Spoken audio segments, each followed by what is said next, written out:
Welcome to Meeting of the Gold Mines. I'm your host, Tony Vega, Ball Mojito. Again, appreciate you guys for tuning in. I am not alone. I'm with my PGM brothers and sisters, Tone, Playoff. Appreciate you guys for joining us. Of course. Uh Sorry for the hiatus. It seems my I've been sick, and because of my sickness, it traveled through a long distance digitally and infected Zen. So it did that. Then it went and Zen, because he's closest to Alan, then he infected him as well. So we've been short-handed. So apologize for not having an episode between these 2 weeks. But hey, we're back. We're back, and we gotta win, right, guys? We Yeah. gotta win. By the hair of our chinny chin chin. Hey, Hey, a I'll win take is it. a A win win. is a Exactly. A win. win Yeah. is a win. A So, win is a win. at the time of this recording, it was Sunday, after the game, after the Rockets game. Um, Playoff. Let's start with you. And excuse me. Sorry if I'm a little just curious. What's on your purple and gold mind? And it could be the game, it could be anything, but let's just start with that. Let's get this ball rolling. No, man, just a good win. To me, I tweeted this is the first quality win of the season. I think that at first we kind of thought it was the Clippers game, which was a good game, but they've kind of fallen off a bit after the Harden trade. Houston has actually been really impressive, and they've had some really good wins and beat some good teams. So I really feel like this one kind of falls under the quality win category. A little close for comfort, like Tone said, but I'll take it. Bron and AD, I mean, they did their thing tonight, both of them. AD had kind of been struggling a bit on the offensive end. It definitely looked like he got back in his groove tonight. Hated to see him get fouled out, but it is what it is. We still got the win. Braun in the fourth quarter. I mean, as far as these clutch situations, there's really nothing else to be said. He's been in his bag, and he's turned back the clock on the jump shot, which I know was a concern for a lot of people, especially after the playoff run last season. Um, so yeah, man, great win. We'll get into some other Twitter shenanigans, I'm sure, over the course of this conversation. It got a little tumultuous in my mentions today, but yeah, Really? we'll get into that in a bit. We will get into that. Yeah, there was some sparks and fire, and I it's here there. But Tone, what's on your PGM? I would say we're still waiting for LeBron to box out. What else? You guys help me with my list of things that they pressure my go into Oh doing God. as if he's not contributing enough for the Twitter sphere, because it's not all of America, it's not all of NBA, it's not all of our fans, it's just the Twitter sphere. So but like you guys said, a win is a win. And what happened to Josh Allen? That's what else is on my purple and gold mind, but I digress. You may continue leading the show, Tony. Oh my goodness. Um, you know what? It's a good segue. It's a good segue. Because what's on my PGM is actually box outs. Let's go into that, because like you Okay. you you you you brought it up, and it actually has to do exactly with that. Like the tweet that playoff had was exactly about that. So um playoff, can you read that tweet, just if you can? Sure. Hold on. Verbatim. Don't cut any words out. Don't You're shorten talking about it. my tweet, right? You're talking about my Yes. tweet? Okay. Yes, sir. All right. So just to kind of set the stage, before I read my tweet, Crangus McBasketball, who was on a Shout out to previous, him. yeah, shout out to Crangus. was on a previous episode of Meeting of the Gold Mines. Provided a really good Yes. provides lots of good information and kind of digs into the advanced statistics and metrics from the game. I applaud him for being able to watch these games multiple times to kind of dig into all these numbers. But what he did was he was talking about the box out stats. And AD was leading the charge. Let me actually pull it up here. So AD, I think it was AD, Austin. Then after that, honestly, it had Max Christie and Maxwell Lewis up top, but that's just because of the sample size is very small. Yeah. Okay, that makes sense. Yeah. So then, go ahead. yeah. I'm sorry. No. Go ahead. You. All right. So AD was at the top of the list as far as his percentage was like, as far as like actual rotation players. He's at 87.3%. Then Reeves, then Torian, which is kind of surprising actually. Jackson Hayes, Reddish, Rui are all kind of in the 70s. D'Lo was borderline. He's at 70.1. And then we had Christian Wood, and lastly, it was Bron. So the original tweet, he didn't even specifically like single out Bron. He just presented the statistics as they are, and then people lost their minds, Toney included, apparently. So, Me? So Twitter lost their collective minds. The Bron stands went crazy. Like, you can't talk about LeBron. He's the GOAT. We can only say nice things about Bron. We can't make observations and talk about things that maybe he needs to improve on a bit. That's just not allowed. And so my tweet specifically said, I quoted it, and I said, "Me waiting for the Bron can do no wrong crowd to find this tweet." And then all hell broke loose in my mentions. And I didn't even say anything bad. Is that bad? Read us some of the loving things that the Twitter sphere. All right, so these were some of the responses. Tony just laughed at my tweet because he already knew what was about to happen. I think this happened to Tony last season. Yeah, where he tweeted something about LeBron that the stands didn't feel was favorable, and they just went at him. It became a thing for a couple of days. So this was one response. And again, I didn't say anything negative about LeBron in my tweet. I didn't say a word. The one response: 35 points, 5 threes, W, and 2 missed box outs! !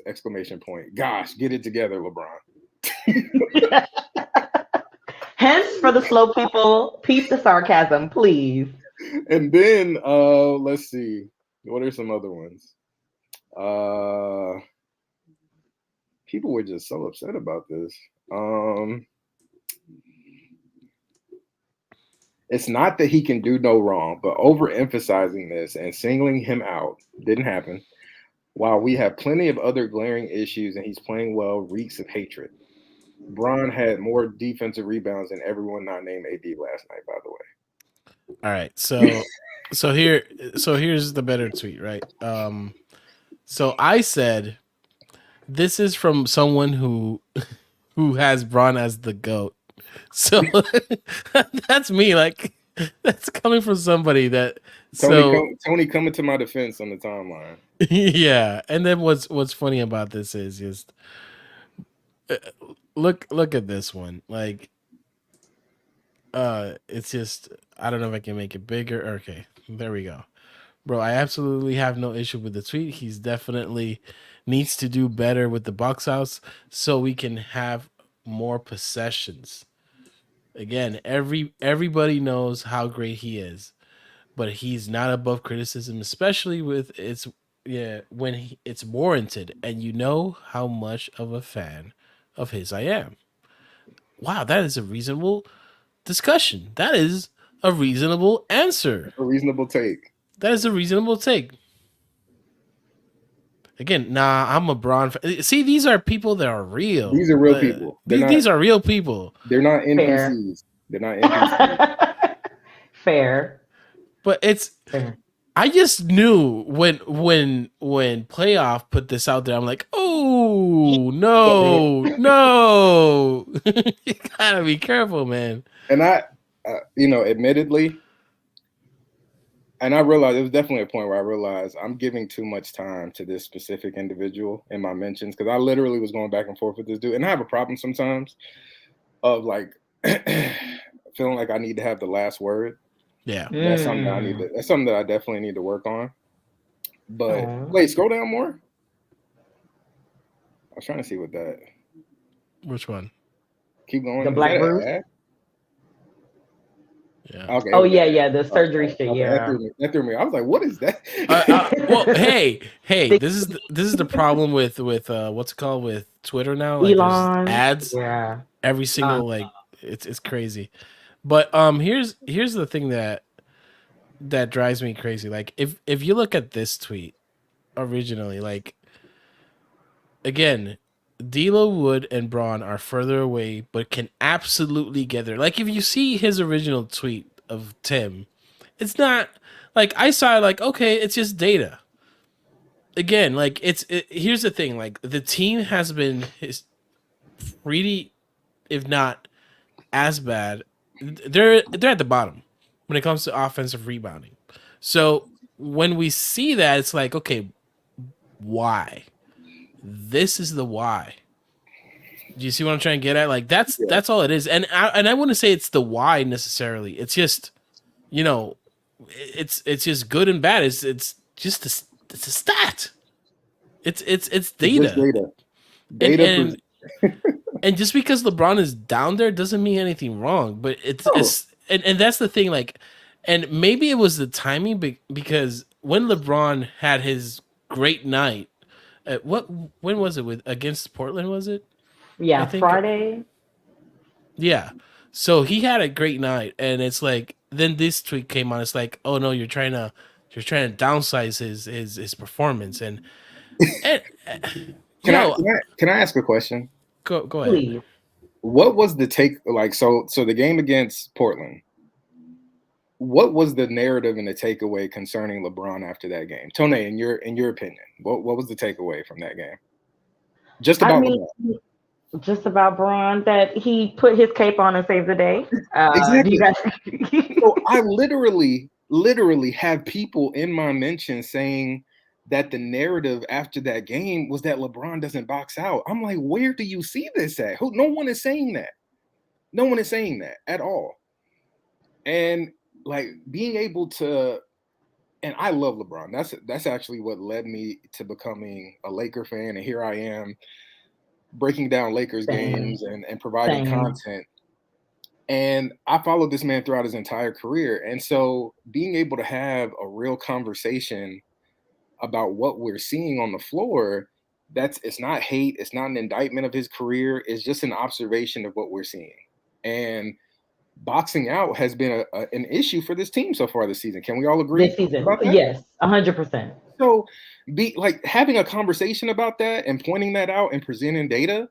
I don't understand how that is considered. The troublesome part is not only does the data represent the fact that he has an issue boxing out, not only does the data represent the fact that he does have an issue boxing out, I think, and I don't speak for everyone. I am also one of those. I hope I'm also one of those unbiased, non-problematic Braun fans, Braun sexuals, proudly claim it. No disrespect to Savannah. You know what I'm saying? But I think it's hard for me to digest, especially, oh my God, I really thought Coach Kwame Brown, your friend, you guys' friend, not my friend, you guys' friend, KB, would have been able to be present tonight. Yes, playoffs to answer your question, but it's not too bad. But my gripe is like, because the thing is, I can't say what I want to say without sounding biased. Honestly, it's just when we have so many glaring issues with how the team has started off the season, because I honestly don't believe in my heart of hearts that this is going to be our story for the rest of the season. You know, barring more injuries or something. I'm assuming we get healthy, we catch a rhythm. You know, you can see our chemistry really kind of taking course and molding. We get healthy, we have, you know, certain people in place, certain other people taking, you know, a step back, their responsibility and their loads lighten so they can, you know, a lot of people have been having conversations about people being in their proper positions, right? So with all those other glaring issues, it's like we're gonna take this one team issue, and it's like, oh, but you know, it's like point the elbow. You're not gonna necessarily point the finger, but you're gonna, it's LeBron. You know, bitch, I see you. You know what I'm saying? I see you and I hear you. But guess what? Also is LeBron probably our leading scorer, or probably is our leading scorer in the last 8 to 10 games. Our most, I would say, effective playmaker in our last 8 to 10 games. No disrespect to D'Lo, I'm not taking away what he's been able to do, maybe outside of this game, but he had like a good 4 game run so far with him being able to play make. He's also, you know, kind of turned up his shooting. Again, take away this Rockets game. Um, what else has LeBron been able to do? I mean, unfortunately for you guys, if he actually does box out, maybe he has 16 rebounds. And I think he's had like a 15, 16 rebound game already instead of the 8 that he's probably averaging so far, again, through this 10 game run. So that's what kind of kills me. One of the main things I wanted to point out, and I think the whole box out conversation and effort, in addition to effort, kind of got brought up between us and our PGM relatives. Again, where my beef with Kwame Brown stems from, and that's KB, no shot to Kwame, the ex NBA player, is we keep talking about him because he's the leader. He is the superstar. But the last time I checked, he's not the only superstar on the team. To KB's point, he keeps saying, well, Braun makes $50 million. So does your other superstar. And we have a lot of things we can talk about when it comes to him, his skill set, along with his effort. So, you know, granted, they don't make as much, but our other two superstars, you know, quote unquote, Austin and D'Lo, there's a lot we can talk about their games as well. For sure. So it's like, I don't want to hear what, and this is when he actually has a good game. When he has a bad game, tomatoes, throw a fucking bonfire at him if you have to. I get it. But when he has a good game, especially in games where without his production, we're chopped liver, I don't care. I don't care about the turnovers. I don't care about the missed second chance points opportunities, because again, like I've stated to you guys before, we're not having those conversations about Luka. We're not having those conversations about Joker. We're not having those conversations about Giannis. They, all three of them collectively, has one thing in their skill set that I'm pretty sure their fans wish that they can improve, but it's shadowed by their greatness. Luka scoring, nobody is worried about his defense. They talk about it a lot, but they talk about it in the offseason when they had an abysmal run last year towards the end of the season and couldn't even make the playoffs. But nobody has been talking about it this season, and nobody was talking about it earlier last season. You know what I'm saying? Again, when it comes to Giannis, nobody talks about the fact that this guy still barely has a jump shot. Although I can tell he's working on it. He's giving effort towards it. Can't shoot from the perimeter. He lives and dies in the paint. Nobody is talking about it because he's putting up a double-double every night. And without their production, you're chopped liver. So if you, whoever it is, and I'm not saying you or Kranis did this, but whoever it is, if you guys want to take time out of, especially, again, a win in which his production is not only honorable, it's probably one of the main reasons why we happen to catch a W, and we want to take time to talk about one of his, I want to say it's an inability. 39 years old. You saw the guy limping after that shin injury. Like, he was limping this game after the shin injury he suffered, a game or 2 games ago. Mm-hmm. To me, it's just like, you done got you the perfect woman. She cooks, she clean. Oh, but she doesn't get her hair done often. What are we doing? What are we talking about? Pull up the stats. Okay. But you do understand that that's the point, though. Like, we're not trying to criticize LeBron in a negative way. Like, we're trying to identify like what makes this team better. Like, that's LeBron rebounding, or no. Because the thing about box out is it doesn't mean that LeBron. Because here's the problem. Yeah. when you box out, you're not letting the man trying to get the rebound, but you let AD or somebody else take the rebound. The problem is you're most of the time when you have that situation where LeBron is not boxing out, his man takes the rebound. Not necessarily that LeBron will take the rebound himself. It's just you True. gotta tag your man. That's all That's it true. is. You know, I get because that. because Trust me. that's all it is. And that's not a LeBron only thing. And that's where I was trying to get at. It's like LeBron is down there, but there is an argument to be made that he's in what age 38. Something has to give. Like I'm not. It's not no. It's not like the Lakers suck at rebounding. It's LeBron's fault. That is a Okay. dumbed down analysis. Right. You understand what I'm trying to get at? And I For feel like sure. people go there fast. And it's like that's not what we're trying to say. Like if anything, look at Wood. Wood is right there. Like it's sorry I took it out, but that's what I'm trying to get at. Like there's other players there that could do better. It's just it's a team. Again, this is a team sport. Right. So at the end of the day, like the team has to hustle for those rebounds. They have to box out as a team. They have to box out. Like they can't just two box out and then one just like doesn't, and then his man just flies and takes a rebound or the putback. But Like Tony, to your point, that's my thing. It's like I'm I love to explain with analogies, right?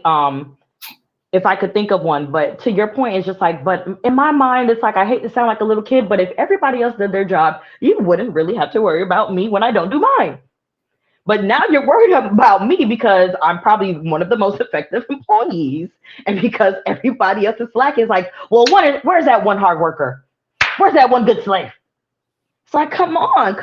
That I'm just the only reason why I'm looking another way is because of that simple fact. I get you, but I'm thinking again, if everybody does exactly what you just said and has a body on their man, oh, I guarantee it's like if it was LeBron's man, most of the time it's like, damn dog, you something's got to give. That's embarrassing. But it's like he's not the only one that lets his man have some type of advantage where, AD is probably going, AD Wood, Jackson Hayes is probably going, 1-on-4 when it comes to the offensive, defensive glass, off the glass period. But I mean, again, like you said, to the point that he is older, they keep talking about picking his spots. He doesn't only do that on offense, he does that in every facet of the game. You can see how much um, his defensive intensity, for example, picks up either before the half ends or in like the fourth quarter, especially. I'm talking about 39-year-old who I got Kevin, get out of the way. I got it. You know what I'm saying? But So if he can I please, ask a question real quick? for sure, playoff. So how long has it been a thing that LeBron just takes defensive possessions on? It's been a thing for years, right? I don't know. I won't say that. I know for me, I can only speak for myself. My perspective is 35, plus. Okay, I kind of Mm. get what you're saying because he's always been that guy on the team where we kind of do place that narrative on him. But come on, you can say at least in his And youth, he and that's should not be a known for no, that. no, no. I'm not talking about his entire career. I'm saying like Okay, dating back to like his second stint in Cleveland. for sure. Yeah, Like for that's sure. been a thing. That's been a thing for years. If you watch LeBron, then you know that he just takes defensive possessions off sometimes, and Yeah, that's not an caught ball indictment of his. watching. That's not an indictment of his career. That's just the truth. If you watch, Hmm. and so that's not a secret. So why is it such a big issue when it gets pointed out? That's my thing. Like when it gets pointed out sometimes, why is that? Like we know, like we're seeing it with our eyes. So why, like when somebody points it out or the data reflects that, why is it a huge issue just because someone's saying that? Because damn it, I know it already. I don't want to talk about it. Let's talk about the good stuff.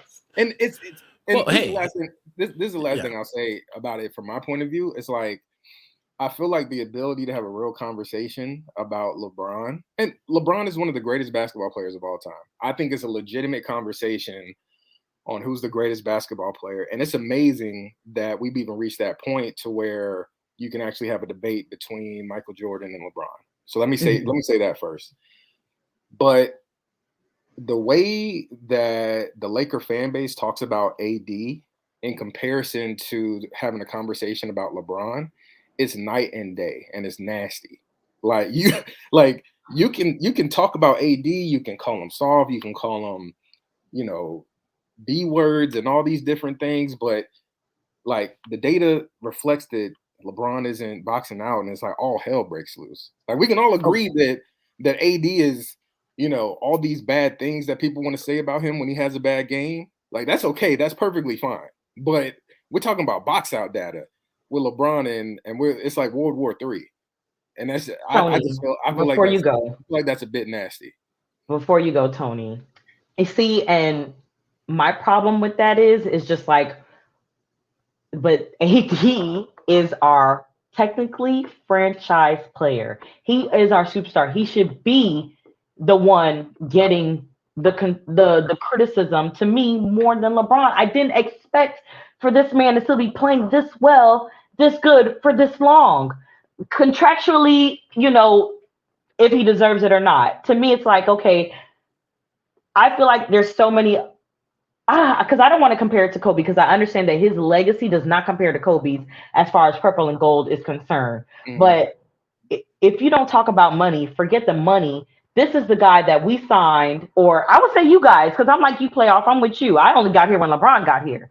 But this is the guy that LA signed to take the keys to the franchise, to ride on that horse. I'm pretty sure till the end of his career, to fill people, fill the stadium up, build around, so on and so forth. Like he's supposed to be the cornerstone of this franchise. So it's like, how the hell are we still talking about LeBron? The reason why we're still talking about him is because he's showing up, putting up 35, 9 and 9 on these nights. And I'm not taking anything away from AD. The crazy part is like, I understand how good AD is, but I'm sorry to say that I just expected so much more. It's almost like as good as he still is, it's almost like he's taking a decline. The guy that I saw in New Orleans, the guy that I saw his first year here is not the same guy we've collectively have saw the last 3 years. I'll give him a couple of those years, like when we had those roster issues. He was playing, really well, usually before an injury. But I don't know. It's like that's what's going to make me kind of hold AD accountable a lot more than Braun, because I'm just expecting so much more. I'm just being completely real. And realistically, if we're talking about AD season so far this year, he's had one bad half against Denver. He had the Miami game that he wasn't able to finish because of injury. And then he had the absolute stinker against the Kings. So we're talking about 1.5 games of bad basketball so far this season for him. You see, I gotta interrupt one more time.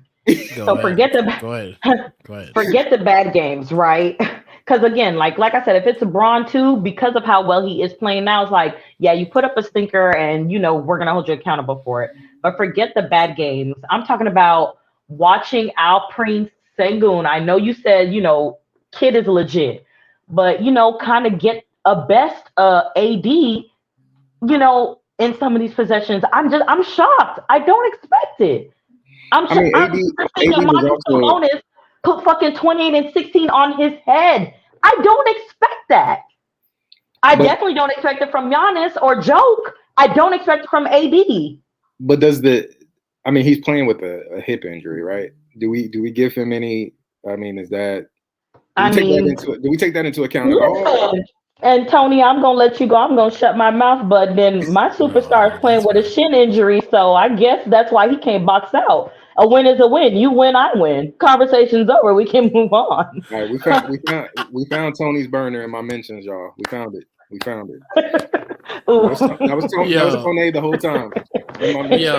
Okay. But hey. I get what Tony, like, I get the whole narrative. Both sides. Both sides. And here's another wrinkle to it. 21 years. That's 21 years of LeBron fans, for all those who've seen him year after year being either the villain, either you're not the GOAT. Like, think about it also that perspective. Like, you basically follow this person, or at least you believe he's the GOAT, yet you have to go and fight on the timeline consistently for his place or respect. Because that sometimes it gets kind of like it's always a fight. Like it's against Curry, against Kobe, against and so on and so forth. It's like, oh, is he even better than MJ? And then like being a LeBron fan, like I'm not gonna lie, it's hard because you're like fighting the media, you're fighting fans, you're fighting everybody. Like it's always something because it's like, hey, he's doing good, box out. I get it. But at the same time, that's where I'm like a Laker fan. I'm like, I'm looking at box outs and I'm like, yo, we have a problem. Like that's all it is. Like it comes from a place of I'm not trying to talk shit about LeBron. You see what I'm trying to get at? For sure. But at the same time, I get it. Here are the new results, by the way. The good of today's game. AD 94%.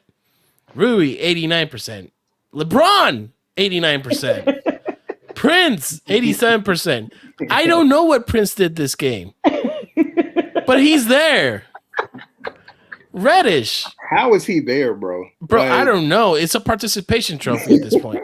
Like it's literally like, yo, you clocked in and you basically clocked out. Like that's what he did. Like that's hey, he boxed out. See? Improvements. 73% for Reeves, D'Lo 65%, Wood 61%, and Hayes 33%. By the way, I am showing this on YouTube for all those who are listening through our podcast. We're just screen sharing right now the data that Tim what's his handle? Tim NBA is trying to say. Yeah, Cranges. Yeah. Is saying. But anyway, this is data. Let's talk about the game. 100%. Tony, let's start with you. What's your thoughts about this game? What's your thoughts about the Lakers right now?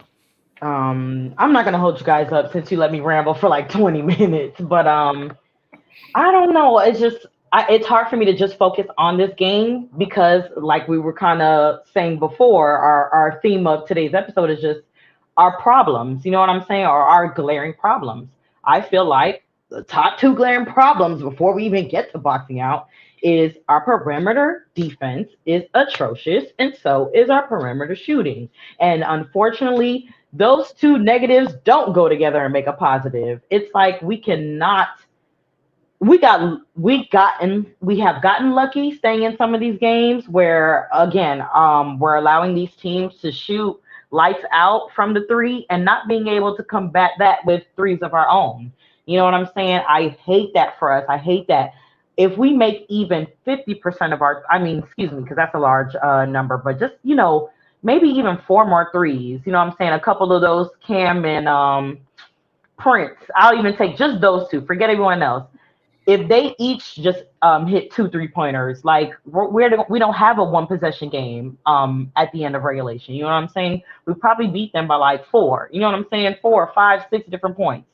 So that's just one thing I can't wait for us to improve on, the perimeter defense. Maybe our perimeter shooting doesn't come in a line, and you know when people get here, they're shooting breaks. All of a sudden they just lose their shot, but for whatever reason, I mean, we just look crazy half the time, kind of like lost on defense, and then we end up just throw anybody to try to close out. And Dylan Brooks, what, six threes? That's 18 points by, not to discredit the guy, but somebody who should be, especially when he's guarding LeBron, a game where he has to guard one of the best players in the world. Like, he should not be shooting that well. He shouldn't have too many opportunities to be shooting at all, to be honest. I mean, to be honest, so here's the stat of the night. Like, and this, I see this and I kind of want to vomit to a certain point. Dylan Brooks, 9 for 21, 42%. That's I love the inefficiency. That's good. Right. 6 of 11 from 3-point land, 54%. Hi, that's a problem. 24 points. Great. I'm okay with that. I'm okay with that. I can deal with that. That's whatever. But the thing that kills me is when I go and look down at the Lakers, I'm like, okay, the Lakers made 6 of 29 from 3-point land. So you're trying to tell me that Dylan Brooks in this game basically tied the Lakers in 3-point shots. In Houston, we have a problem. There you go. Mm-hmm. I was actually trying to say that. Like I was holding it. It's like I need to say that at some point in the show. Zen So would Got have said the it a lot. opportunity. Zen would have said it a lot sooner. So yo, well, hey, that's why Ooh. Zen gets paid. Again, Zen, you don't the get big sick bucks. leave, so you better work double. That's all I'm gonna say. But yeah, I'm not gonna lie. This game was. I'll take the win. We're now. I don't know what the standings are. I think we're something above. I know we're above 500. Right. We're With the above plan. 500. So Yeah. I'll take it. I standings at this point doesn't matter. It's November. Everything is out of whack. But honestly, 7-6. I like it, but once I look at this box score, once I look at what I saw in the game, it makes me wonder. Like we really miss Vando. We Yeah. really miss like even though I don't know what Gabe is in this team because we haven't seen a good sample size, I still feel like there's a lot of Torian Prince minutes that would have not gone to him. Would probably gone to Vando, would probably gone to somebody else that's not named Torian Prince. Yeah. Because it was like look at that. One of 11. The D'Angelo Tough Russell, the night. placeholder for Levine, 1 of 8. Oh my god. Um I don't know what to make of this playoff, man. What's your thoughts, man, of this game? Like anything you want to add? Yeah, I mean, the guard play continues to be inconsistent. Yeah. Which we kind of highlighted in playback. D'Lo had actually been on a nice little run. And this was one of those games for D'Lo where, and recently the trend had been, even if the shot wasn't falling, he was still doing a really good job of getting other people involved, specifically AD. And this was just a game where he was just awful the majority of the night. Couldn't hit his Yeah. threes, couldn't hit free throws. It was bad. And Couldn't not to even make mention, assist. say again. No, he couldn't even make assist. He had more turnovers than assists.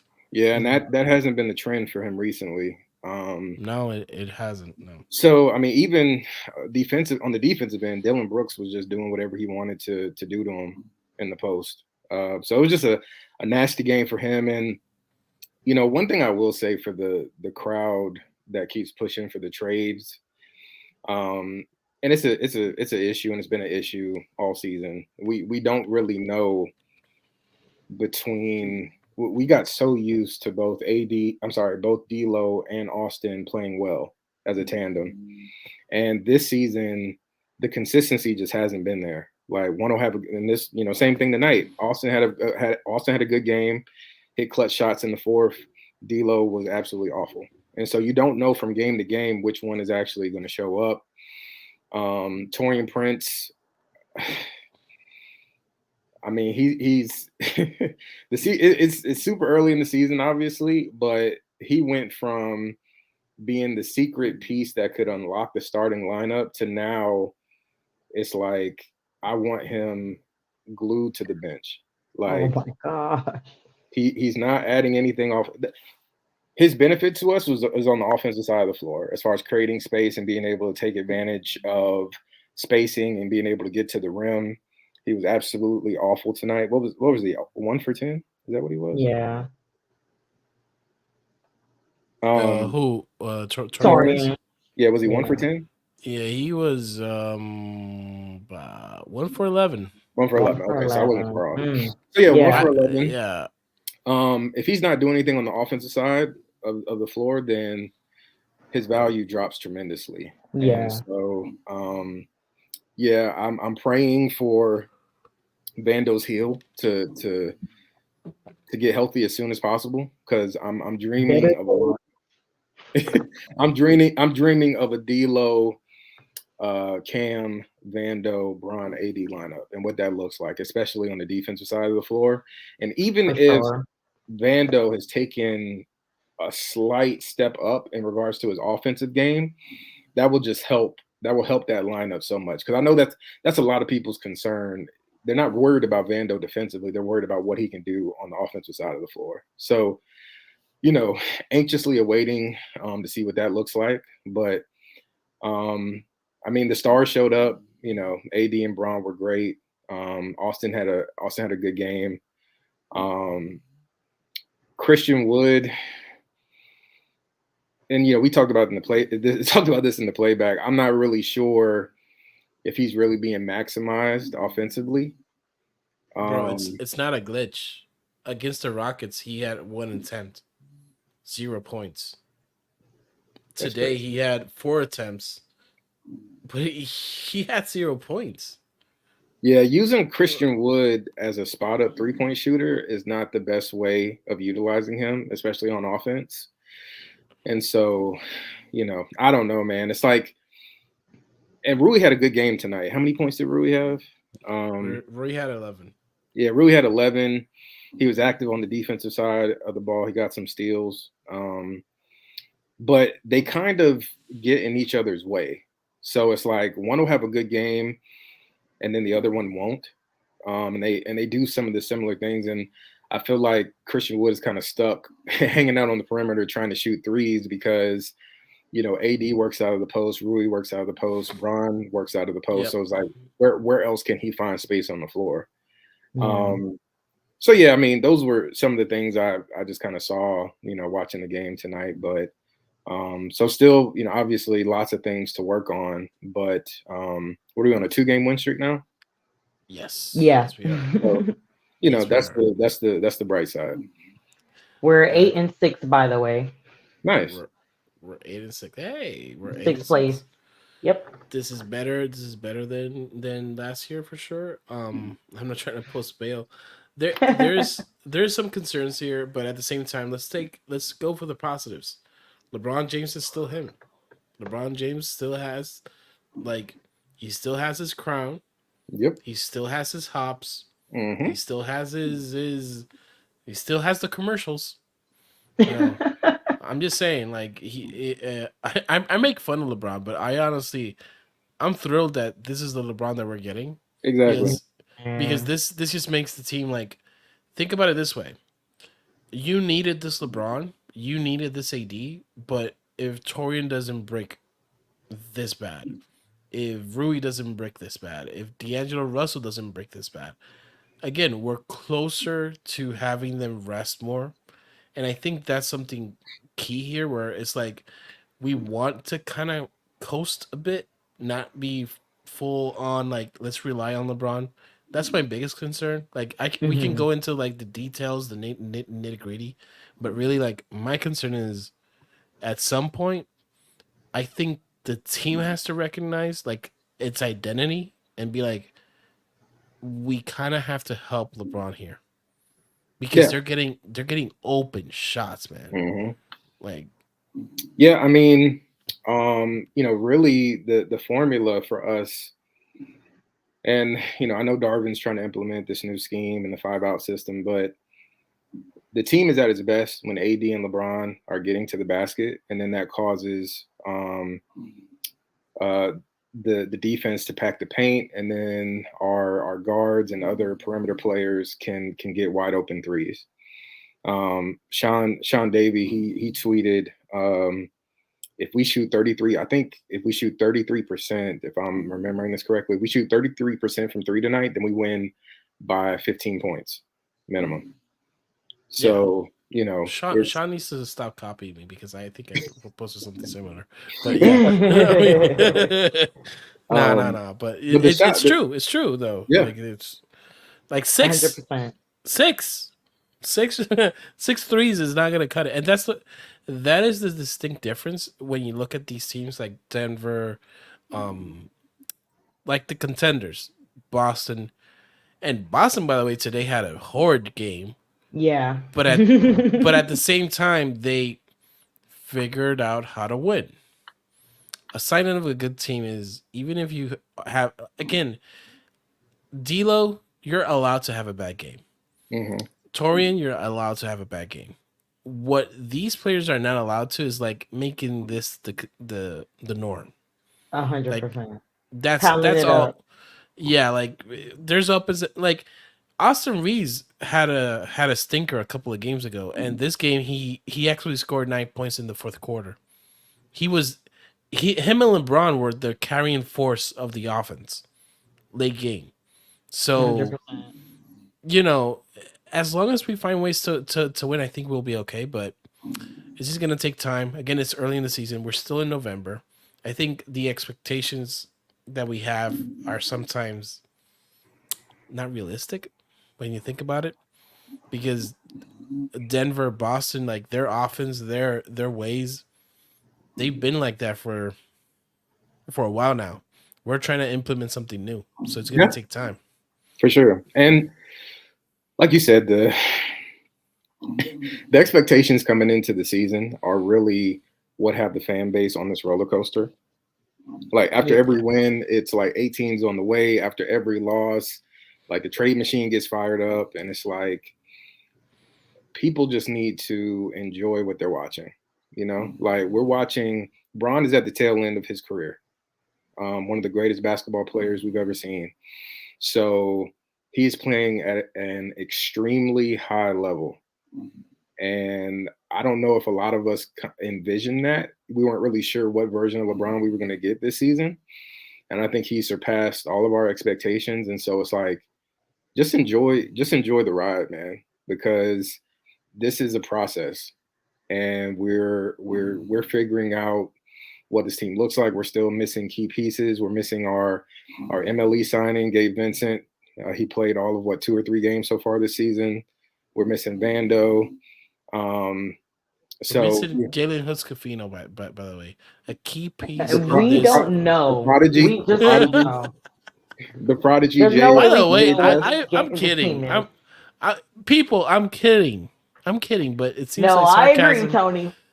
Jesus Christ. No, it's just funny because it's always like you say something and people are like, no, that's an agenda. Oh boy. But that's a different topic for a different day.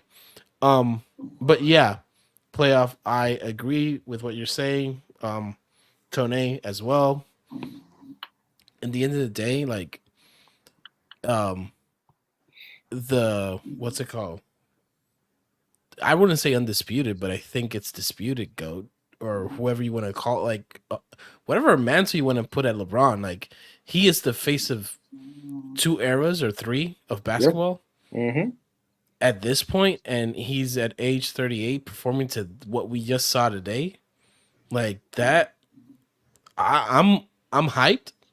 I'm excited, and if he needs to take a day, another game off, by all means, you deserve it, my friend. So you take the game off, but yeah, enjoy. Excuse me, enjoy the process. Um, and by the way, I want to say appreciate everybody that is tuning in.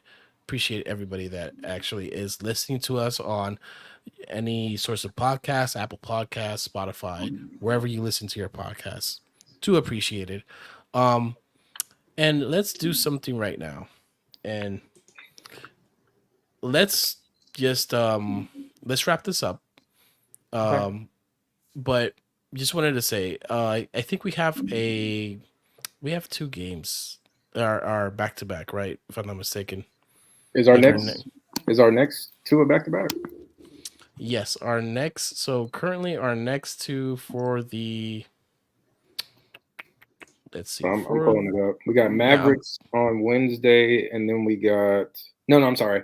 We got Jazz on Tuesday, and then Mavericks on Wednesday. so that one. Ooh, Yeah. okay. Let's end this. Let's end this segment. Just wanted to let's go to Tone. Okay. We have Utah and we have Dallas back to back. Do you sit LeBron for one of them, and which one? Oh my gosh. See how, like, I don't know, because of the glare in my glasses, you couldn't see how wide my eyes got open, but oh God, I honestly, I don't want to sit him at all for either. Not those two. Did you see him limping tonight? I did. I did. And I But hey, but he was understand. laughing though, and He he was was. like smiling, so it was a good limp. It was Yo, like, hey, I got my swag back. I got Like, a yo, question. When did LeBron start doing the smoking celebration on the court? When did that become a thing? I Tony, don't know. I've never seen. I've watched LeBron for a long time. I've never seen him do that. I was shocked myself. I was shocked myself. I was like, whoa. And then, mind you, with the whole thing that happened with Bronny a couple years ago, and Bronny was in the crowd, I thought it was ironic, but I don't know because Tuesday is an in season tournament game. And if I'm not mistaken, Utah is right there with us as far as leading the West A group. Excuse me, the West group, whatever, West A group, whatever I'm trying to say. And I know it's going to be a big game. You know, I'm pretty sure Utah isn't up there as far as standing wise, but they're going to give us their best, honestly. And then Dallas, I lived for the Dallas matchups. Like Yeah, since he's been in LA, since Luca has been there, I live for the Dallas matchups. If yeah. I really had to choose, it would be the Utah game. But honestly, I'm saying neither. I want him to play both if possible, God willing. And honestly, Wednesday is gonna be a movie. Wednesday will be a movie. Um, I do want him to sit one. To be honest, uh, Utah has actually kind of struggled a bit so far this season. They haven't looked like if you remember the beginning of last season, they came out guns Yeah, blazing, yeah, and there was actually they had a shot to make the playoffs, and then injuries and other stuff. They decided to kind of mail it in at the end of the season. yeah. But I think Braun should sit. He should sit for the Utah game. I think we're capable of beating Utah without him. If we can't beat Utah, I think that's a problem. But and of course, I think Both home games, by the way. okay. And I think the Mavericks game is actually nationally televised game. I could be Hmm. wrong. Oh Yeah. no, So it says Utah TNT and yeah. then League Pass for Dallas. Oh, never mind then. Yeah. Okay. So it's Yeah, reversed. So Utah is the televised game. Um, right, which I know they have certain kind of restrictions on that, but I mean, it does seem like he has a legitimate kind of nagging injury. So for sure. um, I'm comfortable with him sitting the Utah game, and then I want to see him and Kyrie and Luca, go at it. AD should be able to eat in that game because I don't think they really have anyone that can actually guard him. Respect Blake Lively. I always call him Blake. I don't know if Blake is his name. Nah, I think it's Derek Lively. Derek Lively. Okay, I was about to say Tony. I was about to say Tony. But yeah, he can't guard AD. But unless AD makes himself guardable, I'll say that. So yeah, sit versus Utah, play against Dallas. That's how I feel, really. We should be able to win both of those games, to be honest. 2-0. Well, Where's the here's faith? the thing: if LeBron plays to the level that he played today, Anthony Davis performs to that level because I don't think Anthony Davis, the Anthony Davis that we saw today, if he's there for both games, we're good. Like I feel there's nothing those two teams kind of scare me really. It's always gonna hinge on our guard play. Like right now, our chink in our armor is the guards. Yep. Like that's just it because the inconsistencies. Like we can survive with one being inconsistent. We can't survive with both being duds. And the Like thing that's about it, we don't even need great games we just need no, we don't. baseline. Like if they can around 15 points from both of them, we're golden. That helps out Yeah, so much. Tremendously. And yeah. it just hasn't been It consistent so hasn't far this year. transpired. Yeah. Yeah. So I currently have them that they're gonna play both of them. Only because I'm looking at this. Both are home games. That's another thing. So because both Right. are home games, I don't. There's no travel. True. I kind of feel like, hey, maybe. And what's the next game? Like it's Tuesday, so yeah, I kind of feel like they're gonna try to play both games. especially like if we win against Utah, we actually clinch the Final Four. Exactly. Yeah. I, So there is an incentive there. I think the hope is that if LeBron does play, kind of like what happened um, with the Who was that? what Was game that was it? Portland too? Blowout. Was it the blowout before the back to back? Right. I said it was that Um, Portland too. It wasn't Portland. It wasn't no, Portland. it was Memphis. Memphis, yeah. I Oh think yeah, they yeah. try to replicate what happened in Memphis, where we have a considerable lead and we're able to at least sit Braun Yeah. for the Mhm. entire fourth quarter, and try to get AD some minutes there as well, as far as being able to take him out of the game. But ultimately, just kind of based on how the season is going, I think they'll both. I think he'll end up playing both games and just Yep. kind of see how it goes. Yep. And let's see how it goes. Again, appreciate you guys. Um, Appreciate you, Tony. yeah, it was a good one. It's just I'm looking back and I'm like, whew, that that it. I'm not gonna lie, like Jesus, just make 2 or 3 more free 3-point shots. This shouldn't have been like I would have gone to bed earlier. That's my point. Like it was, and with the blood pressure probably closer to 120 to 80, not above it. Like it was. D'Lo missed free throws. Austin missed a clutch free throw.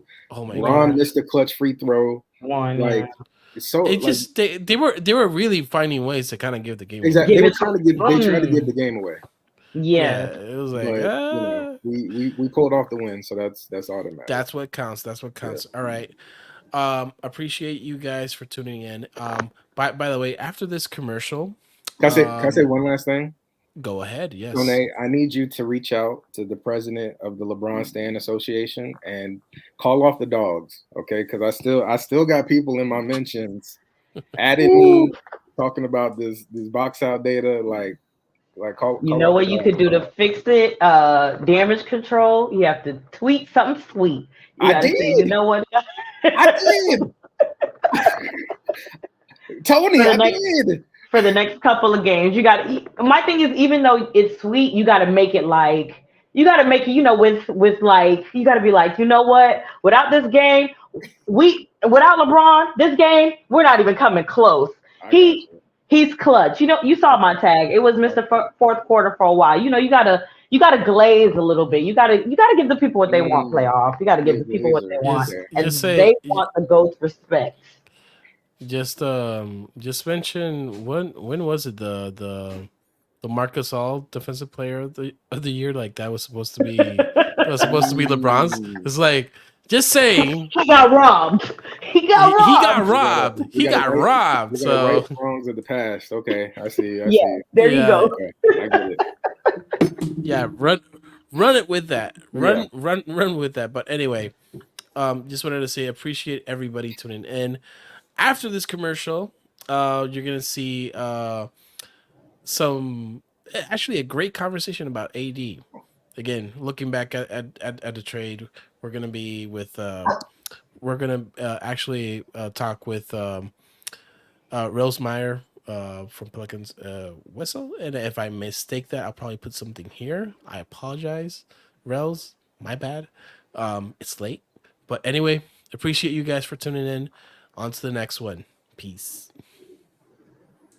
Catching dubs.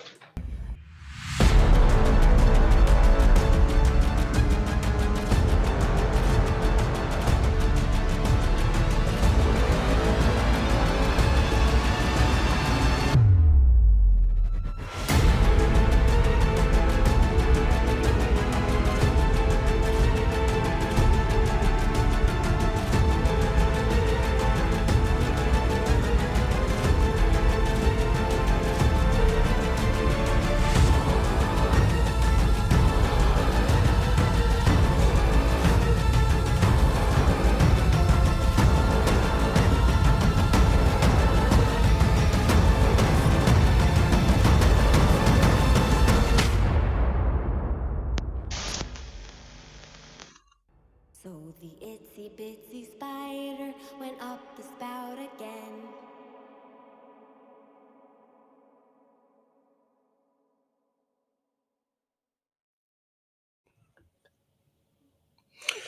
Yo, folks. I told you we have a good conversation today, and we're about to get into it. We got Rel Myers from the Pels and Whistle podcast. You can follow Rel at Rel Myers Myers, Pels and Whistle podcast, covering all things New Orleans Pelicans related. And the cool thing about this conversation is, obviously there's AD is a very polarizing figure. He just had he just had a poor outing against the Kings a few days last week, a few days ago, depending on when you're listening, against the Kings. And anytime has a poor game, it's the end of the world. There's lots of folks that are saying trade him. I'm not one of those folks. I am an AD critic. I hold him to a high standard, but this is also his fifth full season with the Lakers. And I figured that this is a great time to really explore the trade that got him to the Lakers from both sides. So that's why we have Rel today to talk about it from the New Orleans side, because there's lots of layers to this trade. We got Tony Vega, got KB here. Rel, welcome to Thank meeting of the you. gold mines. How are you doing today? I'm doing pretty good, man. We had a tough loss last night, but I just got to move on to the next one. You know how it is. Yeah, got to move on to the next one. So, what are you thinking about Zion so far this season? So far I think he's looking all right. I think he's still got to play himself into basketball shape a little bit. Um they're resting him on back-to-backs this season, so people are freaking out a little bit about that, but I mean, they're just trying something different, and I won't question their methods with that, but I think he looks all right so far. I think um last year in December he looked amazing. I think this year in December he'll probably look amazing too, but I'm just kind of playing the wait and see game right now. All right. Well, so we're going to talk about Anthony Davis, but I want to talk about Zion for a second. Excuse the Yeah, for fucking sure. dogs. They wait to every single time I start recording. But I want to ask you Yeah. this, right? Because I tell folks now we do things a little differently here. Mhm. You know, we're a little off color. We like to have fun. Now, I now anytime I watch the Pelicans play, Mhm. I'm mesmerized by the size of Zion's ass. I think he has I think he has cakes for days. He just reminds me of a Cash Money hip hop video. Back that Um, thing up, huh? I say back that thing up. It's just fucking mesmerizing. Now, I think I say yeah he's 15 pounds overweight. What's the thing? What's the issue? Or what's the latest talks? What's the conversation like regarding his nutrition? And like, just mind you, I think he's a hybrid. I think he's a hybrid of Sean Kemp and Charles Uh-huh. Barkley, so he needs to have that Uh-huh. power. But if you know, is he at the ideal weight you want him? I man, I'm the worst person to ask about that because that weight conversation, it just ain't happening. We're not talking about that. Everybody outside of New Orleans is talking about that, but we're not talking about that. He's out there on the court, he's producing. Um, and you say he's 15 pounds overweight. I have no idea how you even know that. I don't know how you know how much he weighs. I don't know how much he weighs. So it's just, I think there's a lot of people are hearing, they hear a number and they run with it. A couple years ago for media day, everyone's like, he showed up at 330. Well, how the hell do you know that? Nobody knows that. Nobody knows he was 330 pounds. No one can even confirm it. So I think he looks great. No one's talking about nutrition. It's just one of those things where he's different. He has to play his way into shape, and he's not going to be in shape if he's not playing. But they're not going to play him back to backs or 3 games in 4 nights, and risk re-injuring that hamstring or something. So I don't know. It's a very like delicate situation, and they're trying to do what they can to kind of like prolong his season, because when he's out there, he's going balls to the wall, man, and it's just like he has no like it's either on or off, like there's no gray area. He's just going full speed ahead all the time, which is what often causes him to get hurt. So I mean, yeah, the nutrition conversation, just I don't see it happening. I don't see anybody talking about it. So personally, for me, I think he looks okay. I'm not concerned about his weight. So All right. Well, from one number one draft pick for the Pelicans to another number one draft pick of the Pelicans, we want to talk about the Anthony Davis trade. Now, a little backstory. The trade was initiated June 17th, 2019. It was officially completed July 6th, 2019. Now, AD was traded for the fourth overall pick in the 2019 draft. That ended up being DeAndre Hunter, who got traded to immediately to the Hawks for the 8, 17, and 35 picks, a 35th pick. Now the Lakers also traded Brandon Ingram, Lonzo Ball, Josh Hart. Um, Now I would like to add in my research that the Pelicans, when they got that 8th pick from the Hawks, they selected Jackson Hayes, who is now yes, a Laker. yes. Interesting. Now we know that's interesting. What now we know with the trade there was like failed negotiations. I mean, between Magic and Dell Demps for months, Mhm, which is mhm, interesting because Magic quit the Lakers on April 9th. Dell Demps, he got fired not too long after.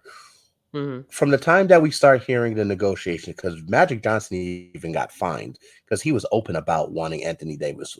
What was it like hearing that from on the Pelican side? Man, that feels like so long ago. Yeah, I just like barely remember much about any of the negotiation or even like moving up to when the trade like finally happened. Um but Dell Demps, like his time in New Orleans, it was weird because like a lot of people call him Dealing Dell, right? Like he's just out there, he's just dealing all sorts of like first round picks, all these things, and he tried to get good pieces around Anthony Davis, and a lot of times it was just injury stuff.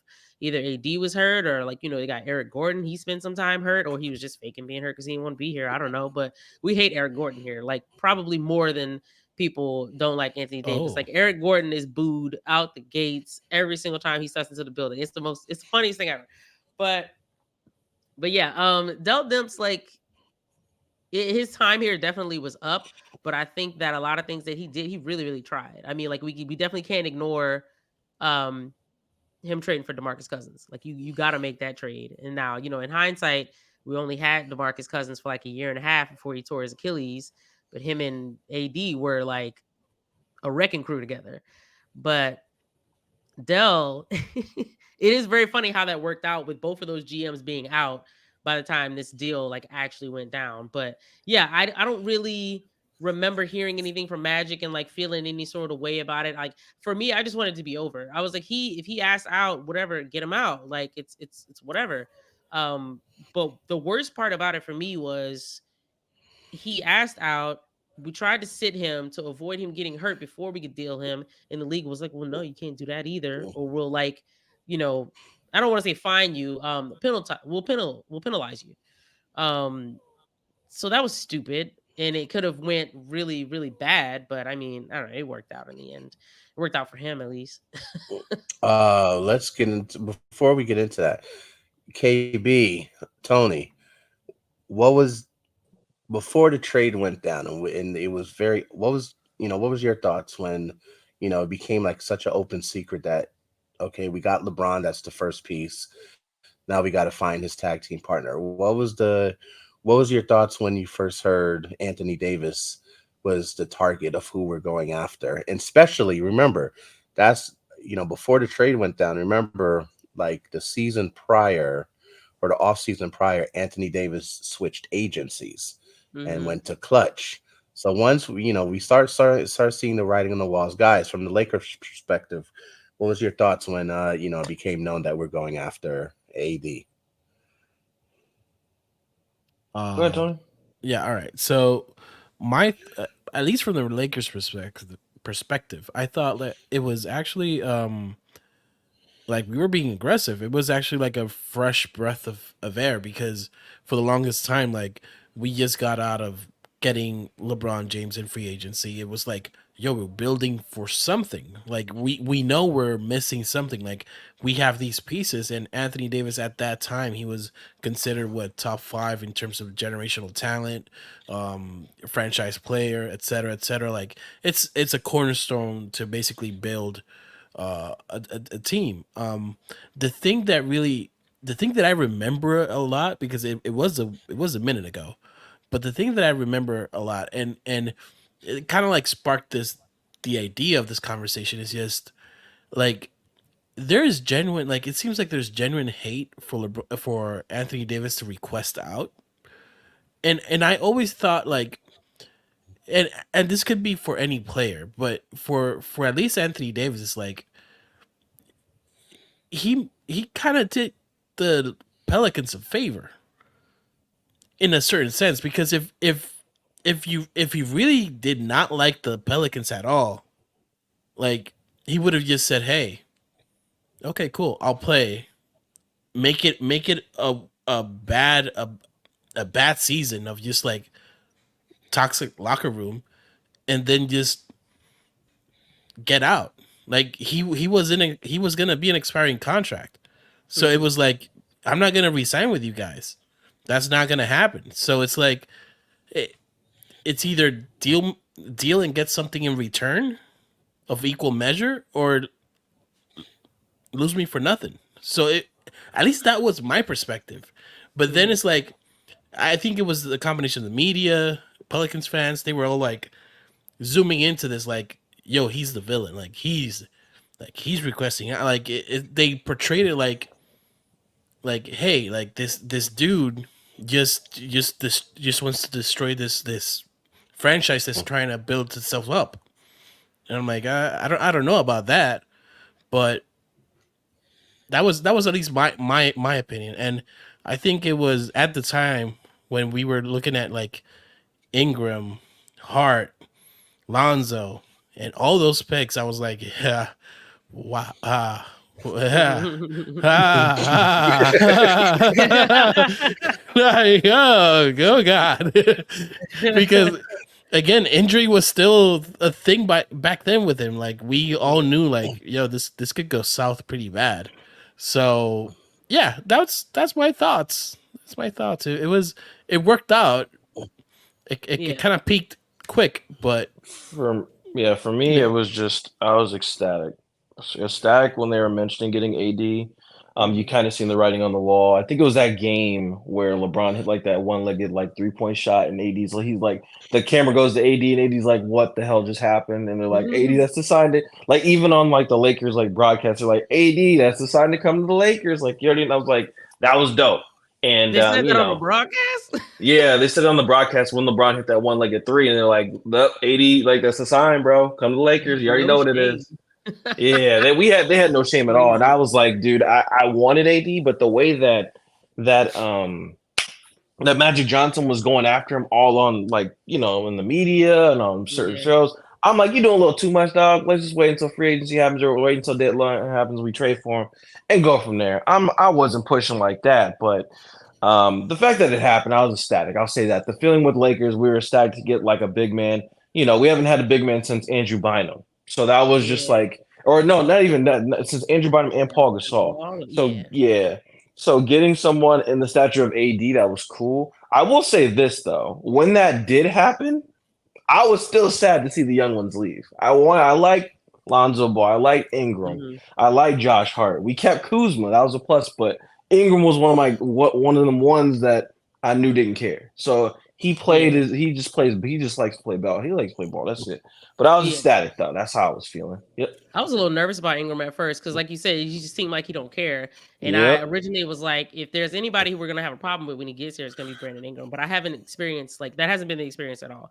I think that's just the way he looked. He just don't look excited about it. Man, but, when he started throwing bows in that Rocket game, when he started throwing punches towards CP3. That's what I was like, yep, this is a keeper. Because he just, some players just stand outside of the chaos. If that's your teammate, you need to get down or get For lost. sure. So, That's my favorite Brandon Ingram clip is him going over there and trying to sneak Chris Paul and all that Yeah, stuff. or exactly. I do miss. Oh, sorry.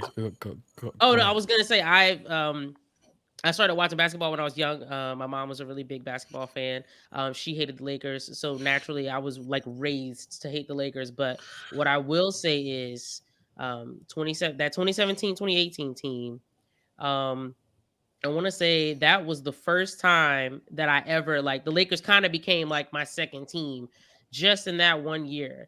And so for us to end up getting Brandon Ingram and Lonzo Ball and Josh Hart, and I liked a lot of guys over there. And at one point we even got Julius Randle. Julius Randle was over there. Yes. Yep. And so all of those guys, man, Kyle Kuzma, KCP, like I really, really enjoyed that team around that time. And then, come what summer 2018 is when LeBron signed.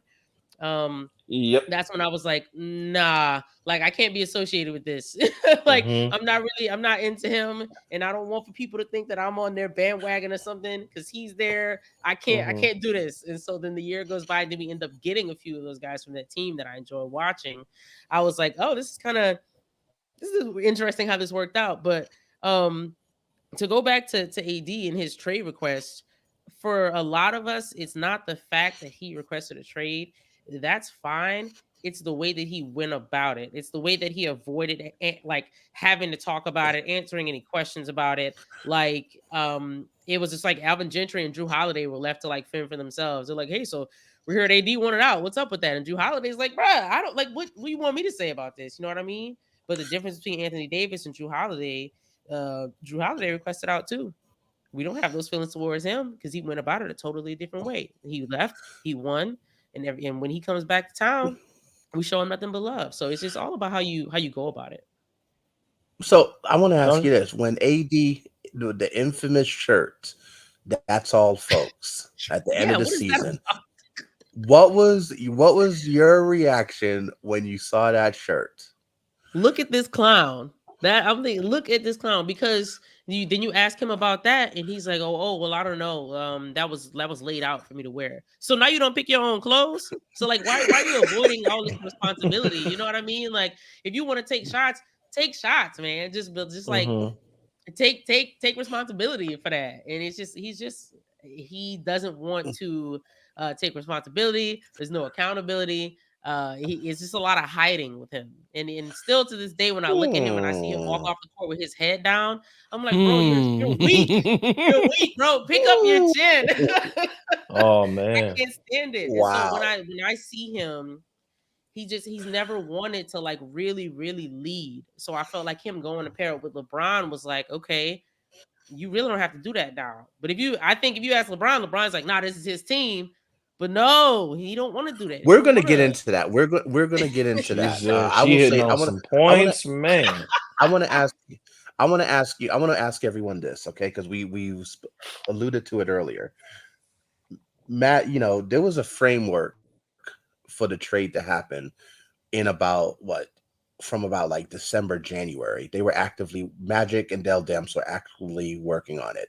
I think correct me if I'm wrong, Rel, I believe the owner of the Pelicans put a pin in it to say, nah, we're not doing this right now just because the optics weren't good. Like AD was like forcing his way to LA. I think they just put a pause on it. They might have. And the negotiations were going on between Magic and Dell Demps.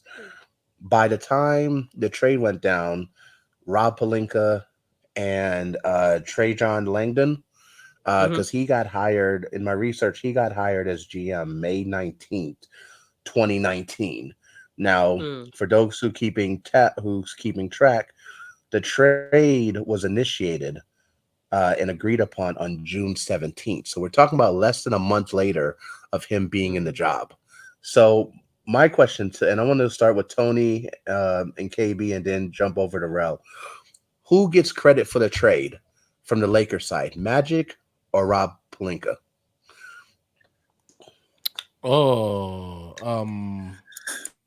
Honestly, both, because the framework didn't really change that much. It was just Like it was discussed. I saw no difference in terms of like the package from what was discussed in the trade deadline to what eventually happened. So the only thing that it did change was the suitors that were available back then kind of reduced because I think that Boston was leading the way, but then Boston decided, hey, we don't want to include Jason Tatum. No, thank you. And then it's like it was only the Lakers available with that huge package, and I think it was just like, okay, cool. So I honestly like kind of like both Magic to initiate it and Rob to kind of finalize it. How you feeling, KB? Who gets credit? For me, I think it's Magic. Marketing is key, and he was marketing the hell for AD. He was on TV shows. He was on ESPN.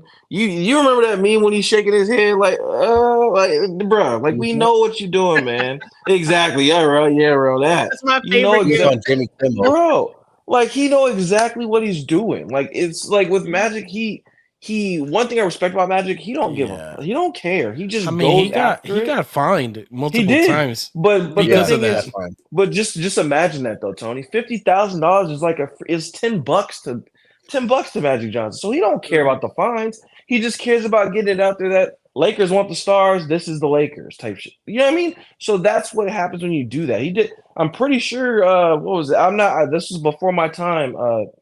Uh, Zen, but when they were going for Shaq, I'm pretty sure they made it clear that they were going for Shaq and nobody else. So it just depends on who you're asking, but I think it was Magic based on how the propaganda was crazy. I'll say that now. Yeah.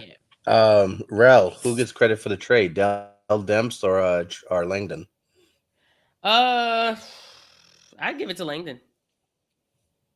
I think this Okay. front office that we have now, just the certain things that they're doing as far as like pick swaps and deferring picks later down the line and things like that. I think that's something in their bag. That's not really a Dell thing, I think. But yeah, maybe the framework was there from before, like how y'all said. The framework might have been there before from Dell Dempsey's side of things. But yeah, I'd probably go with Trajan Langdon. All right. Next question. Who won the trade? Who's going first? Me? Go ahead. No, y'all won the trade. I think both teams got what they needed out of the trade. So like in a way, it's a win-win. But at the end of the day, like yeah, you want to win like a championship, and you guys won immediately.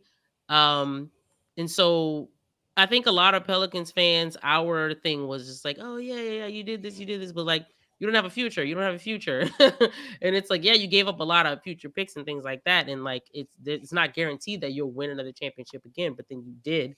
You won out of the gate. So it's just like you got what you needed and you got the trophy to show for it. So there's no way that it's a loss on you guys' end. And then on our end, I guess you could kind of see it either way.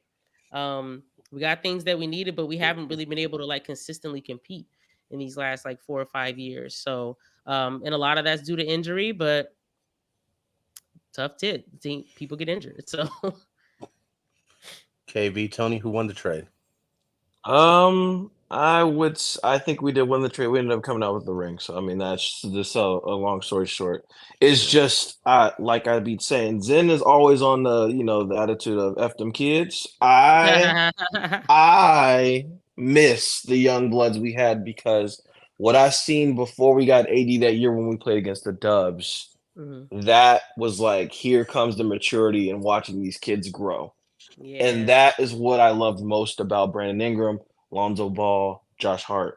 Those kids competed; they didn't care. And this is Lonzo Ball before injuries, and so I still miss the kids, but I think we won the trade. Go ahead, Tony. I'm with KB. Like there is something special when you have homegrown talent. Like there is something special. Like currently, like even though I don't want to admit it, but when I watch the Pelicans, I'm like silently like, go Ingram. Like when I see the Knicks, I say release Josh Hart. Like those are the things that I kind of say. Like it's just that those are just facts. But at the same time, is like we won the trade because of the ship, but you are in a better place because of the trade. Yeah, Like does that make sense? Because like yeah, now you have assets. Now like not only like you turned Josh Hart into CJ. You turned Lonzo was the only one that kind of like just went away. But like yeah. but at the same time, like you got something in return that was towards building what you currently have, which I'm not gonna lie, it looks like a playoff team when healthy. So it's Yeah. just it's I think it's a win-win for both sides. So I do agree on that. Yeah, I think even though the only player that we have left from that trade, like when the trade happened, is Brandon Ingram, but I mean, we were able to go out and get Herb Jones as a result from this, and we were able to get Dyson Daniels as a result. So I mean, we definitely were able to get some really nice pieces to build on. But again, it's just a lot of injury stuff. And I mean, even Brandon Ingram, he missed like almost half of last season. Man, he played like 45 games. So we've had just a lot of tough luck. But there's definitely like some sort of like there's some potential there for sure. You can definitely see this team could put some things together, but yeah, it set us up, but we just gotta put something together now. Absolutely. I want to ask you, Rel, when when the after the trade was made, Mhm. it's LeBron and AD together. Did you what did well how many championships did you think that we would be competing for or winning? Ooh, Is this is the fifth season? Okay, I'll put it this way. This is the fifth season of LeBron and yeah, AD. We have won one championship. Would yeah. you say would you have expected more by then? No, because I feel like, we were talking about homegrown talent and things like that. And I know when you have LeBron on your team, like that sort of thing is just it's not gonna happen. Like it's gonna keep being trade this many guys, get this many guys back, and then and it might go good like last year. That trade with like the Jazz and things like that. Um, it might go good and you might, you get into the playoffs, you might get first round, second round exit, whatever, but I don't think that they can like really like build that way. Like I don't really know how to explain it. It's like they're just gonna keep on making trade after trade after trade after trade, and it might work out, and you might get far into the playoffs. But I don't think that they really like Denver. Like look how long these dudes been playing together, and they've been consistently in the playoffs and everything. But last year they just like firing on all cylinders, and this year they look really good too. But it's like Nikola Jokic has been there since what, like 2015 or something like that. And they drafted Mm-hmm. MPJ. Whenever he got into the league, they drafted um Jamal Murray and stuff like that. And then he went out and got our guy KCP. I really love KCP, man. And and I think Oh that man. do y'all wish between KCP and Caruso, like how much do y'all wish you guys had If we kept would have kept, KCP? if we would, I'm gonna say this, Red. If we would have kept KCP and Caruso, we will look totally different because back to that back hurt. to back. That hurt, dude. That hurt my soul when we let Caruso walk. And then he did an interview saying he would have took less. He was trying to take less. That hurt my Oh soul. no. So that hurt my soul. I'm like, nah, nope, Yeah, I nope. don't it was nasty.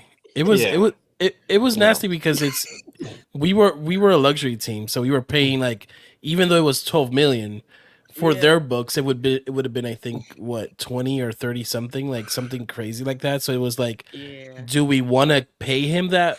And then I think they looked at, oh, but we have Ariza, we have Mm, Wayne Ellington, we have Mm-hmm. what is it uh Bazemore. Dwight Like, Howard. oh yeah, oh Dwight Howard's back, baby. Like let's get real. Oh, DeAndre Jordan. Oh shit. yeah, man. See how they just toss these young guys to the side, man. If they would have Yeah, I kept don't like the that. guys like that, that probably would have helped you guys out a lot. But yeah, I didn't really see winning many more besides that. And I know a lot of people, a lot of people try to put an asterisk on the championship, on the bubble ring, the Mickey Right. ring, whatever have you.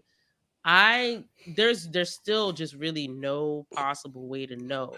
But just knowing Anthony Davis's history, um, he did have a really healthy year that year. But I always like I can't help but wonder, would he have stayed healthy if the season had continued on normally without however many months it was shut down. It shut down for like 3 months or something, 3-4 months. So Yeah, that's just one of those things we'll never know. And it happened the way it happened, and they won, and that's it. It's in the history books, and I don't think it's gonna have an asterisk in history. Maybe just on NBA Twitter. absolutely. Well, we have a couple minutes left, so definitely want to be respectful of the time. But want to ask you, Anthony Davis, with the Pelicans, he averaged 23.7 points, 10.5 rebounds in 466 games. With the Lakers, he has averaged 24.5, 10.2 rebounds in 206 games. Is Anthony Davis a 1A number one franchise player?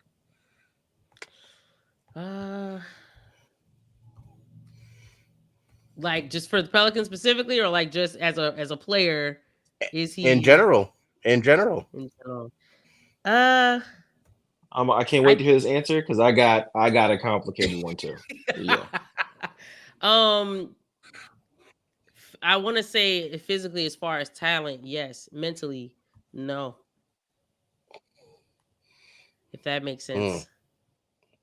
KB, Just go ahead. mentally, he don't want to lead. He don't want to be that guy mentally. But physically, That's the dude deep. is extremely talented. Like I've seen this dude come out, open the season, and have back-to-back 50-point games, and it'll be at a loss, and that's why he's frustrated and wanted to leave. But like, yeah, he just mentally he's not built like that. And look at when he requested his trade. Look at when he changed his agent and everything. We literally just had a historical season. We just swept the Blazers. We were 60. We just swept the third seed, and you were like, you know what? We just lost to the champion, the Warriors. I don't want to do this anymore. Like your franchise guys shouldn't be doing stuff like that, you know? Very true. KB, thoughts? So I'm going to say this. As of now, with LeBron James, he is not an A1 or a 1A player. We need LeBron James to either retire or dip from the Lakers in order to see what AD can be. That is what I'm going to say. A lot of That's people want to scary. say that we need to trade for a third star. I'm more in agreement to yes, that needs to happen. Only with the agreeing that LeBron James is not going to be back next year. That's what I'm looking at. You pair somebody with AD, lead by AD, go by AD, lead by what he wants to go by. And a lot of people don't want to go by that because they're like, oh, he's always injured. But dog, like when AD doesn't play compared to when LeBron doesn't play, we're missing a huge gap to what AD can do. AD is a staple on defense. LeBron James is a staple on offense. That's what it is. They're yin and yang. They balance each other out. I will say yes. I think he is a 1A player only if he is given the chance to lead. But he's not. Yeah. It's LeBron James. Can I just say this? AD will AD will never be a franchise 1A player if he doesn't self-create his own shots. If he needs somebody to set him up, if That's he needs tough, somebody if he needs somebody to basically feed him the ball, like that's never gonna happen. That's just a fact. And at age 30, I think he's had more time being the 1B or whatever you want to call it, being the Robin, than being whatever the franchise player is. Because even in the Pelicans, and Rose, you can tell me, like, we're in their lapses where it's like, yo, where's the motor? Where's the aggression? Where's this mentality to kind of like get us over this and get us a win? You know, give me the ball and I'll give you a bucket. Like it never seems to be that way. He's like, he feels confident. He feels okay to be like, hey, just whatever the flow of the game dictates, then it dictates it, and I'm cool with it. Like that seems to be the AD way. It's crazy because it feels like half the time it feel like he can go out there and it will seem effortless and it seemed like he's not even trying. But then there's other times where it's like the negative version of it seem like he's not even trying. And it's just like, bro, just go out there, give the effort, and you can be great every single night and people won't question your effort or your work ethic. You know what I mean? But I feel like, you know, you mentioned the Batman and Robin thing. When we had DeMarcus Cousins, I feel like there was a conversation. It must have been a Slam magazine interview when they were on the cover and they were asking about who's Batman and who's Robin, and they both said that they were Batman. And I just thought about this a few days ago. Boogie was Batman. Boogie was for sure Batman. And I think at the Mhm. time, because AD had been there, I was like, nah, AD's Batman, it's whatever. But now, looking back, now that I'm a little bit older and wiser, I'm like, nah, Boogie was definitely Batman. We could have did You something know, special had he not hurt that Achilles, man. oh, that was a Yep. Twin Towers for the ages. I will say this. I think, and I'm going to call bullshit on something Tony said. So AD is a setup big. Oh, really? He has to be set up. Yeah, so was Shaq. And no one can tell me that Shaq wasn't the number one person. Now you had a young Kobe who was definitely wanting that spot, but Shaq was the guy. I'll say this with AD. I don't think he'll be a 1A player for this reason, because for over 1 year, I have been griping about that. AD needs to demand the ball. There's been too many games last year against Utah. We just saw it this season in a couple of games where he'll have 16, 17 points in the first half, 0 in the second. And there's no aggression to say, get me the fucking ball. Let me do what I need to do. And because of that, I'm just like, okay, if he's not willing to advocate for himself offensively, then it's like, okay, you're not that guy. You want to be led. You want to sit. You want to ride in the sidecar. So that's where I'm like, okay, can he be an all-time great 1B? Yes, but that 1A as saying, hey, this is your squad. You're going to lead us. I can't. I don't see it. But we know it's a team sport. We know it's valuable. He's valuable, but Yeah. I don't see it. But look, Can I? Yeah, go ahead. No, go ahead, Tony. Respond. Just no. Yeah, I have to respond because you just basically say no. Do your thing. You just basically said Shaq, and you put Well, Shaq this and happens AD. a lot, just so you know. Yeah, no, but you basically put Shaq and AD in the same conversation. By the way, Shaq, Hell no. when he faces, no. you just did. You just did. No. You just did. And yes, you did. In the context of Shaq is a setup big. Hell no, he would never be in the same conversation as Shaq. Okay, They're question: both can big. AD pass? Okay, when AD gets that pass in the post, what normally happens? Instant double team, right? A help defender, somebody will try to double team, and what does AD kind of struggles with? Passing out of double teams. Again, So that is not a question. I'm saying to deal with double team. That's what I'm trying to say. He hasn't figured that shit out. Like if Shaq, when he gets a double team, he'll probably plow through the shit. Like he'll probably split the double team and be like, "I'm going to dunk this shit on you," and you can say nothing about it. Like that's the Shaq way. Anthony Davis is like, "Can I do a fadeaway? Can I do like?" And it's two different. There's two different philosophies. Difference of philosophies here. Like it's. Yeah, let me do a fadeaway, like contest a fadeaway, and it's like, yo, that's not. He got to protect himself though. Shaq ain't have to worry about that kind of thing. Shaq gonna go straight through your chest.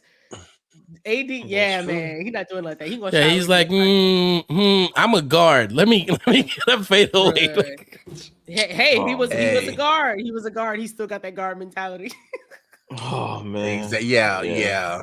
Okay. Yeah, but Rel, this has been such a dope conversation. But look, the last question before we get you out of here, the last question we asked all of our guests: what are you watching? What are you currently watching? Streaming services, whatever. What are you currently watching?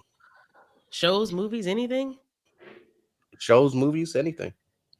I've been watching The Neighborhood a lot on Paramount Plus. It's just a sitcom with like Cedric the Entertainer. He's just so funny to me, and it's a good little show. It's, I put it on in the background. I work from home, so I put it on in the background while I work, and it's hilarious.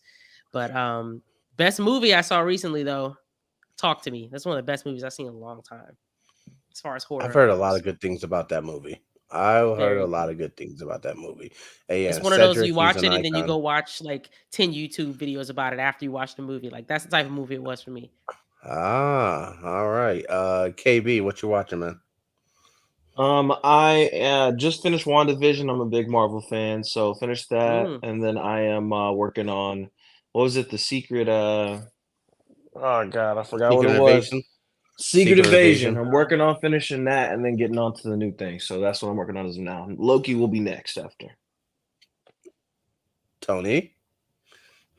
I'm actually finishing up Coco Melon season number. I don't know. If I'm being honest, it's been one of those weeks where I've been trying to find something to watch, and it's either the kids, like especially my younger one is like, no, I want to watch this, and it's like, okay, and then I take out my phone. It's like, no, you're gonna watch Coco Melon. Like, well, that's what I'm watching. So there There you you go. go. Oh wow. I'm currently watching Bass. Speaking of Paramount Plus, I'm currently watching Bass Reeves. As soon as we finish this recording, I'm gonna watch the newest episode.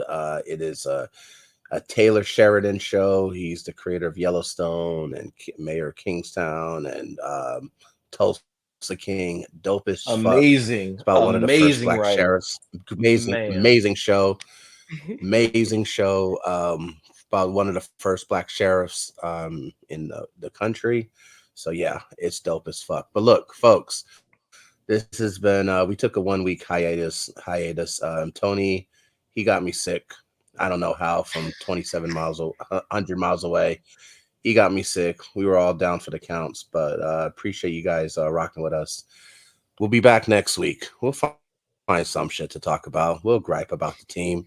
We'll talk about why AD's not doing his job. We'll talk about all of LeBron's fuck you threes.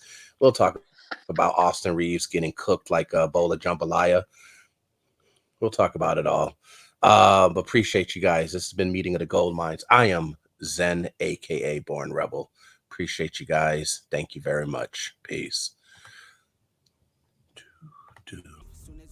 The cage, we raising all of the stakes. Make no mistake, either you stay in your place or we putting you on a plate. Look at our face, we put the fear in the dirt.